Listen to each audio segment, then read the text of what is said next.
शुरू करता हूँ अल्लाह के पाक नाम से जो निहायत मेहरबान रहम करने वाला है। शुरू करता हूँ हर उस चीज़ पर जो अल्लाह ने मुझे अता की है।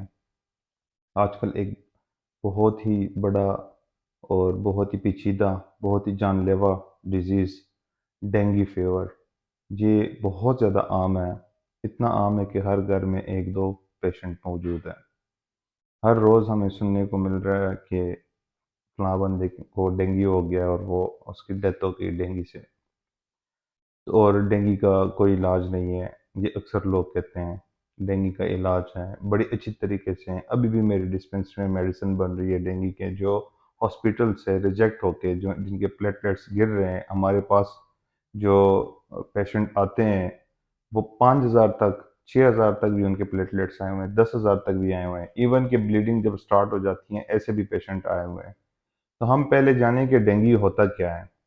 डेंगू एक वायरस है और ये वायरस एक मच्छर को सेलेक्ट करता है, और ये वाहिद ऐसा मच्छर है कि ये आसानी से ये वायरस इसके थ्रू इंजेक्ट हो जाता है। और ये जब एक बंदे को इंजेक्ट करता है, फिर वहाँ पे कोई और मॉस्किटो भी आ जाता है, वो भी डेंगू में कन्वर्ट हो जाता है। उस बंदे का जो ब्लड वो सक करता है और दूसरे बंदे में इंजेक्ट करता है, तो वो भी दूसरे बंदे में कन्वर्ट हो जाता है। और ये हमेशा एक साफ पानी में ये पाया जाता है, साफ पानी में हमेशा ये पाया जाता है। और हम हमेशा अपने बर्तन, अपने पीने का पानी, हमारे जो ऐसे वॉशरूम जो यूज़ नहीं होते हैं, वहाँ पे पी ट्रिप लगा होता है, उसमें पानी इकट्ठा होता है। वो होता चूँकि स्मेल के लिए, लेकिन वो पानी साफ़ होता है, तो जिसकी वजह से ये वहाँ पे एग्स देता है, और ये वहाँ पे इसका ख़तरा भी बहुत ज़्यादा होता है। एक तो मॉस्किटो को अवॉइड करने के लिए जो इंस्ट्रूमेंट यूज़ होते हैं, वो यूज़ कर लें। और दूसरी बात आ जाती है इसके ट्रीटमेंट की। इलामात क्या आते हैं इसके? एक इस डेंगू के, जब हमारे पास मरीज़ आता है, अभी टेस्ट नहीं किया होता और हमें उस बुखार होता है और हमें पता चल जाता है कि इसको डेंगू है। बाज़ टाइम तो हम मरीज़ को बताते भी नहीं हैं कि आपको डेंगू है। और हम जब वो मेडिसिन देते हैं, उसमें कुछ चीज़ें हम पूछते हैं। वैसे तो बहुत लंबी लिस्ट है होम्योपैथी में डेंगू के। हम कुछ ही क्वेश्चन करते हैं। ये क्वेश्चन मैं करता हूँ कि आपको बुखार है? जी बुखार है। टेम्परेचर 104 से ऊपर होता है, या 103, 102, 104, मोस्ट 104। तो इसमें हम उनसे पूछते हैं कि आपको बुखार के साथ सर्दी लग रही है? अगर सर्दी भी लग रही है और बुखार भी है और सर में दर्द भी है, तो फिर बिलाशुबा हम इस सीज़न में ये मेडिसिन हम इस्तेमाल कराते हैं। मेडिसिन भी अभी मैं थोड़ी देर में बताता हूँ कि क्या मेडिसिन है और किस किस बेस पे हम मेडिसिन लगाते हैं। और ये मेडिसिन जब हम देते हैं, 2 दिन के अंदर हमारे पास डेंगू सेटल हो जाता है। विद इन 2 डेज ये मेडिसिन आपको सेटल कर देती है। और ये मैसेज जो मैं कर रहा हूँ, ये फी सबीलिल्लाह में कर रहा हूँ। लोग बहुत ज़्यादा डेंगू की वजह से, डेंगू का शिकार हो रहे हैं, डेंगू की वजह से अमवात हो रही हैं। और मैं फी सबीलिल्लाह ये मैसेज कर रहा हूँ क्योंकि मुझे डिफरेंट सिटीज़ से ये कॉल्स आ रही हैं, डिफरेंट डॉक्टर्स हैं, वो मुझे कॉल कर रहे हैं कि इसके हवाले से कुछ एक शॉर्ट सा मैसेज दे दें हमें कि हमें पता चल जाए। लेकिन मैं चूँकि अभी मैसेज कर रहा हूँ, मैं ओवरऑल कर रहा हूँ, जो पेशेंट है वो खुद भी ये मेडिसिन यूज़ कर सकते हैं। आप हमें सिर्फ अपनी दुआओं में याद रखें, और हमें सिर्फ दुआ दुआ चाहिए। और ये वीडियो मैं फ़ी सबिलिल्लाह कर रहा हूँ, अल्लाह की खातिर कर रहा हूँ, इंसानियत की खातिर मैं कर रहा हूँ। मुझे किसी चीज़ का कोई लालच नहीं। कोई दुनिया का बंदा मुझ पे ये प्रूफ नहीं कर सकता कि मैंने किसी का ट्रीटमेंट पैसों के लिए किया हो। तो बहरहाल हम आते हैं डेंगू की तरफ। तो ये 2 दिन में हमारे पास बंदा सेटल हो जाता है, 2 दिन में सेटल हो जाता है। हमारे अपने घर में भी डेंगू हो जाता है, हम मेडिसिन देते हैं, विद इन 2 डेज ये सेटल हो जाता है। हमें जब हॉस्पिटल में एक पेशेंट को जवाब दिया जाता है या उनसे हैंडल नहीं हो पा रहा होता है, तो यकीन करें वहाँ से भी आईसीयू में भी हमने अपनी मेडिसिन इस्तेमाल कराई है, और अल्लाह का शुक्र है, अल्लाह ने हमें सरखुरू किया हुआ है। तो इसकी कुछ मेडिसिन हैं, इलामात तो मैंने आपको बता दिए हैं कि इसमें ठंड लगती है, जिस्म दर्द करता है बहुत ज़्यादा, और सर में दर्द होता है। और एंड पे ये कंडीशन आ जाती है कि नाक से, मसूड़ों से खून भी आना शुरू हो जाता है, क्योंकि इसमें क्या होता है, इसमें प्लेटलेट्स गिर जाते हैं। जब प्लेटलेट्स गिरते हैं तो वहाँ पे आपकी कोगुलेशन नहीं होती। प्लेटलेट्स अगर ज़्यादा हो जाएं तो फिर वो क्लॉट बनाता है। अगर नीचे की तरफ आ जाएं तो ये फिर ब्लीडिंग कराता है। तो ये चीज़ें हमें कुछ चीज़ों में मिल जाती हैं। ये खूबी जो है ना, ये किसी कुछ कुछ चीज़ों में हमें मिल जाती हैं। होम्योपैथी क्या करती है? होम्योपैथिक के पास ऐसी मेडिसिन्स हैं, जो प्लेटलेट्स को बढ़ाती भी है और प्लेटलेट्स को कम भी करती है। यानी आप अगर प्राइमरी एक्शन में मेडिसिन ले लें, यानी आपको एक साँप है, क्रोटेला सेरेटल स्नेक है, वो आपको जब काट जाता है, वो क्या करता है, वो आपके अंदर प्लेटलेट्स को गिरा देता है। और जिस तरह डेंगू है, डेंगू आपको काट जाता है, तो बाइट करता है, तो वो क्या होता है, प्लेटलेट्स गिर जाते हैं। एक तो इसी बंदे का ब्लड लेके, या इसी बंदे से आप डीएनए लेके, अगर उसमें जिसमें डेंगू मौजूद होता है, उससे आप होम्योपैथी की मेडिसिन लें, तो यही मेडिसिन आपके प्लेटलेट्स को बढ़ा देगी, अपने लेवल पे ले जाएगी। दूसरा फिर हमारे पास काफ़ी इंसेक्ट्स हैं, काफ़ी हमारे पास इस तरह के एनिमल्स हैं, काफ़ी जानवर हैं जो पॉइज़नस हैं, तो उससे फिर हमारी मेडिसिन बनी है, जिस तरह मैंने एक मिसाल दी थी। फिर एक और इंसेक्ट हमारे पास स्पाइडर आ जाता है। एक स्पाइडर है जिसको बोलते हैं एरेनिया। एरेनिया में 3 किस्म के हैं। उसको बोलते हैं डायडेमा, एरेनिया डायडेमा। ये एक स्पाइडर है, ये भी जब डसता है, और इससे भी होम्योपैथी की मेडिसिन बनी हुई है।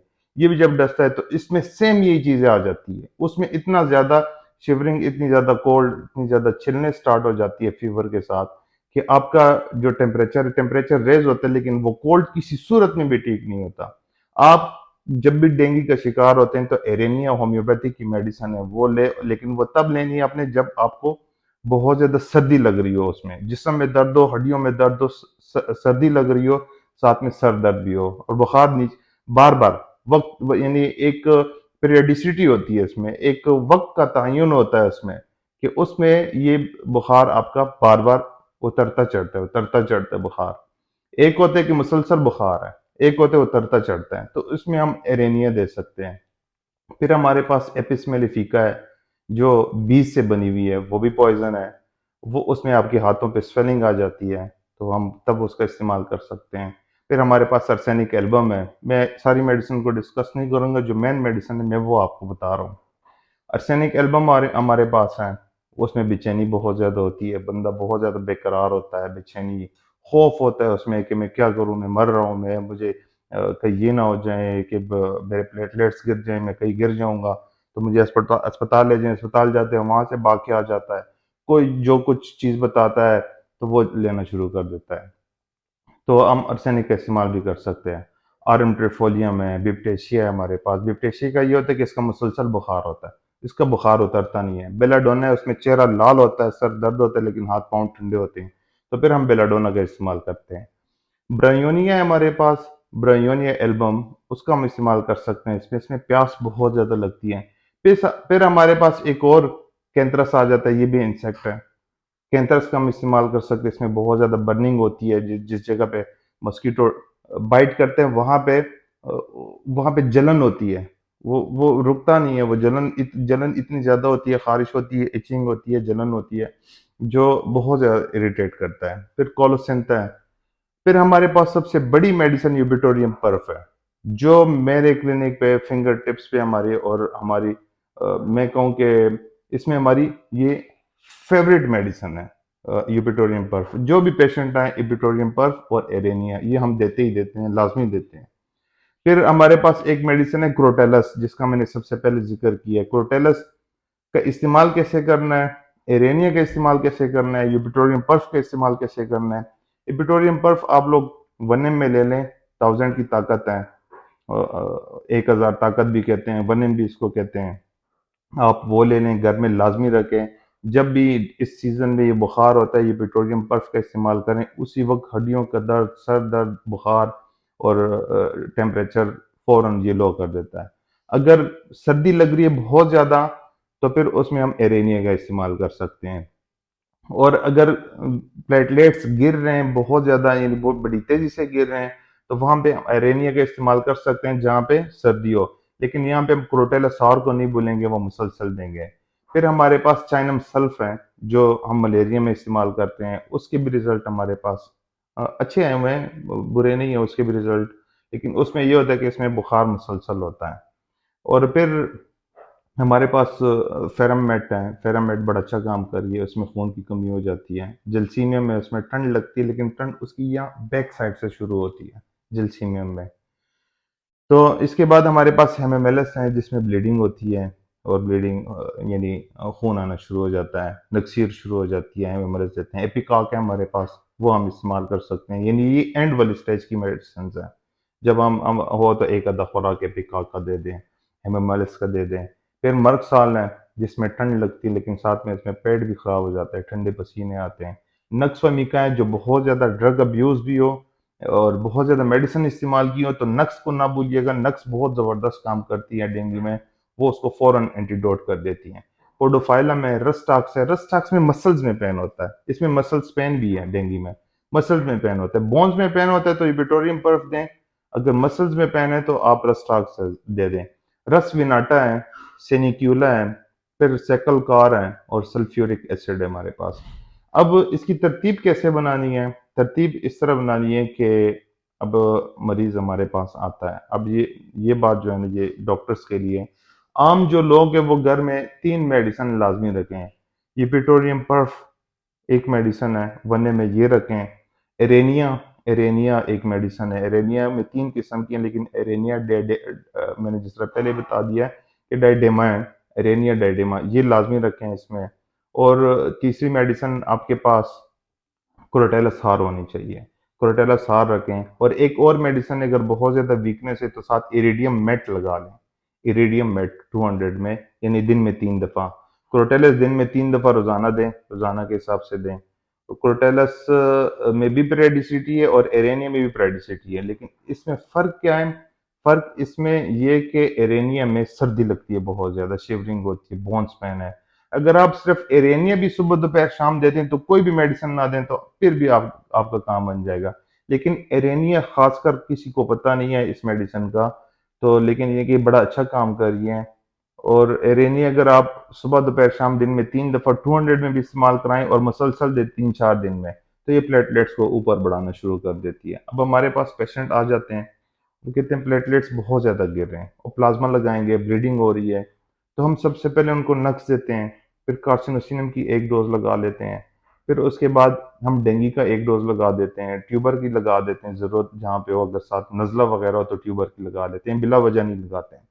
फिर मलेरिया ऑफ है, अगर किसी के पास डेंगू नहीं है तो मलेरिया ऑफ 10 दिन में देनी है। फिर उसके साथ आप चाइनम सल्फ दे सकते हैं अगर बुखार है सिर्फ। अगर वहाँ पे बुखार नहीं है, हड्डियों में दर्द है, तो आप यूपिटोरियम पर्फ लगा लें। इतना ज़बरदस्त ये फार्मूला है कि ये कभी फेल नहीं होता। और हमारे पास अल्लाह का शुक्र है, कोई भी साबित नहीं कर सकता। जिंदगी देने वाला तो अल्लाह की ज़ात है, लेकिन ये कोई मेरा पेशेंट ये साबित नहीं कर सकता, कोई भी बंदा दुनिया में, कि डेंगू से हमारा कोई मरीज फौत हुआ हो। मैं इतनी बड़ी बात कर रहा हूँ, लेकिन जिंदगी देने वाला रब की ज़ात है।